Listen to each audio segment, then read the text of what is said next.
আসসালামু আলাইকুম বন্ধুরা, একটি ব্লগ ভিডিও নিয়ে চলে এলাম শামসুন্নাহার ব্লগ চ্যানেল থেকে। এখানে দেখতে পাচ্ছ ছাদে গেছিলাম, তাই ছাদের ফুল গাছগুলোর একটু ভিডিও করে নিলাম আর তোমাদের মাঝে সেটাও একটু তুলে ধরলাম।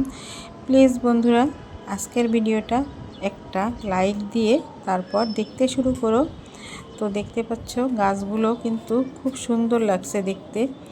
এরকম ফুল গাছ থাকলে কিন্তু দেখতে চোখ জুড়িয়ে যায়। এই গরমের ভিতরে মাঝে মাঝে একটু ছাদে গেলে ভালোই লাগে। আমি কিন্তু প্রায় যাই ছাদে, তো ভিডিও করা আর হয় না। তো এত প্রচণ্ড গরম, তো এই গরমে রান্না বান্না করা একেবারে ইচ্ছাই করে না রান্নাঘরে ঢুকতে, এত গরম রান্নাঘরে। তো সেই জন্য একেবারে ঝটপট সহজে যা রান্না করা যায় সেটা করে নিয়েই চলে আসি।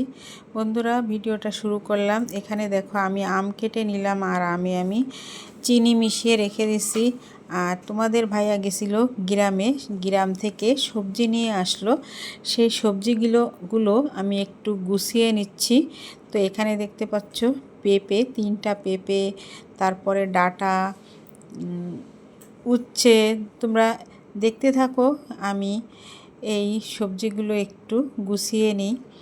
তো এখানে ঘরে আমও ছিল, ভাবলাম যে আমগুলোও কেটে নিই। আমগুলো কিন্তু একেবারে পেকে যাচ্ছে। এখন এই গরমে কাঁচা আম ঘরে এনে রাখলে কিন্তু পেকে যায়। এই যে দেখো ছোট ছোট উচ্ছে, এখানে উচ্ছেগুলো আজকে আর কিছু করব না। তো আজকে এর 2 রকমের শাক আছে, পুঁই শাক, ডাঁটা শাক। ডাঁটাগুলো কেটে নেব আর ডাঁটা দিয়েই একটা কিছু রান্না করব। তো আবার ভাবলাম যে পুঁই শাকগুলো কেটে রেখে দিলে কেমন জানি পরে আর ভালো লাগে না কাটা শাক খেতে। তো তার জন্য পুঁই শাকগুলো মেয়েকে বললাম যে আমি কেটে দিচ্ছি, তুই নিয়ে একটু রান্না কর। তারপরে ঘরে কিন্তু আগের থেকে কেনা পটল ছিল, পটলগুলোর একটা ব্যবস্থা করতে হবে, তাই বলছিলাম মেয়ের সাথে। এখানে দেখতে পাচ্ছ তো পুঁই শাকগুলো গ্রাম থেকে নিয়ে আসছে, খুব বেশি ভালো না। তো আমি ডাঁটাগুলো খুব বেশি একটা নেব না, শুধু আগা আর পাতাগুলো নিয়ে চিংড়ি মাছ দিয়ে রান্না করব। কিন্তু ডাঁটাগুলো যে এত সুন্দর, একেবারে নরম নরম ডাঁটা, মনে হয় যেন শাপলা, এত নরম। তো ডাঁটাগুলোর পাতাও কিন্তু খুব সুন্দর, পাতাগুলো ফেলে দিতে মন চাইলো না, তাই আমি পাতাগুলোও কিন্তু রেখে দিছিলাম। পাতাগুলো দিয়ে ভাবছিলাম যে পরের দিন একটা ভাজি করলে হবে। এখন বন্ধুরা, আগে আমি পুঁই শাকটা কেটে মেয়েকে দিয়ে দেব, ও রান্না করবে পুঁই শাকের তরকারিটা চিংড়ি মাছ দিয়ে। তো কাটাকাটি শুরু করলাম। এখানে আমি প্রথমেই পটলগুলো কেটে নেব বা পুঁই শাকগুলো কেটে নেব। তো আমি দেখো পুঁই শাকগুলোই আগে কেটে নিলাম, অনেকগুলো পুঁই শাক। তো ডাঁটা আমি রাখবো না, ডাঁটা দিলে অনেক বেশি হয়ে যাবে পরিমাণে, তখন কিন্তু আর খেতে ভালো লাগবে না, রান্না করলেও ভালো লাগবে না। তাই আমি পুঁই শাকটা আগে ডাঁটা বাদ দিয়ে কেটে নিচ্ছি, শুধু পাতা নেব। বন্ধুরা সঙ্গে থাকো আর দেখতে থাকো আমার আজকের এই ভিডিওটা। তো তোমাদের যদি ভালো লাগে তো প্লিজ একটা লাইক দিয়ে দেখতে থাকো আর আমার আজকের কাটাকাটি দেখতে থাকো।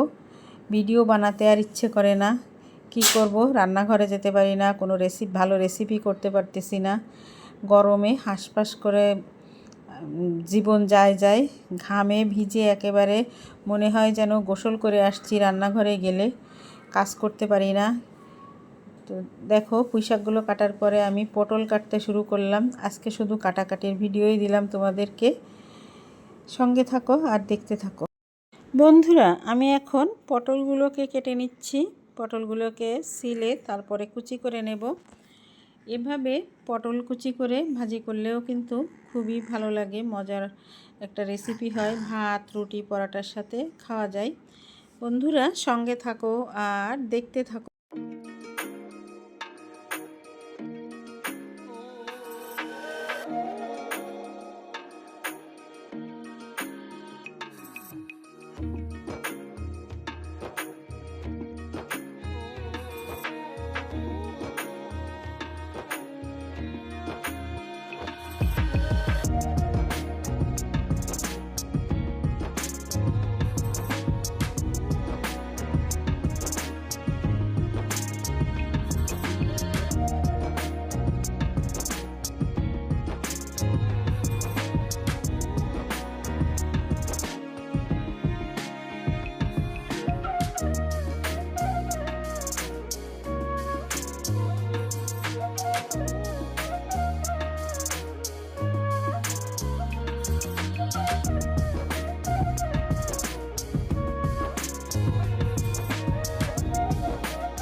বন্ধুরা আমি এখন ডাঁটাগুলিকে কেটে নেব।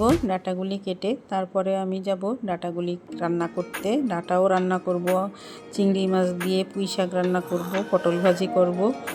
এগুলো আজকের ভিডিওটা আমি কিন্তু শুরু করছি রাতের বেলা, দুপুরে রান্না করি নাই। দুপুরে গরমের মধ্যে রান্না করতে একদমই মন চায় না, তাই রাতের বেলা চলে আসছি রান্না করতে। রাতের বেলা রান্না করে রাখলে দুপুরে কিন্তু একটু চাপ কম থাকে। যাই হোক বন্ধুরা, চলে আসলাম রাতের বেলা এই যে ডাঁটা কেটে নিয়ে রান্না করতে। এখানে ডাঁটা কেটে নিলাম, চিংড়ি মাছ, তারপরে চিংড়ি মাছ নিলাম। আর এখানে দেখো জিরা রসুন বাটা। বন্ধুরা শুরু করলাম ডাঁটা রান্নাটা। প্রথমে কড়াইতে আমি তেল দিয়ে দিলাম। তেল দিয়ে তেলটা গরম হলে তারপরে পেঁয়াজ দিয়ে দিলাম। পেঁয়াজটা একটু নেড়ে চেড়ে হালকা ভেজে নিয়ে লালচে হয়ে এলো, তারপরে দিয়ে দিলাম চিংড়ি মাছগুলো। এখন একে একে মশলা দেব। দিয়ে দিচ্ছি লবণ, হলুদ, একটু এই যে সেই জিরা বাটা দিয়ে দিলাম। জিরা রসুন বাটা একসঙ্গে একটু সামান্য পানি দিয়ে কষিয়ে নিচ্ছি। কষানো হয়ে গেলে তারপরে আমি এখানে ডাঁটাগুলো দিয়ে ভালো করে কষিয়ে নেব। খুবই নরম ডাঁটা, খুব বেশি জাল লাগবে না সিদ্ধ হতে। আর এই ডাঁটাগুলো কিন্তু আমার খুবই পছন্দ, সেটা মিষ্টি হোক আর যাই হোক। মিষ্টি না হলে সামান্য একটু চিনি দিয়ে দিলে হয়ে গেল। আমি একটু সামান্য চিনি দিছিলাম ডাঁটার ভিতরে।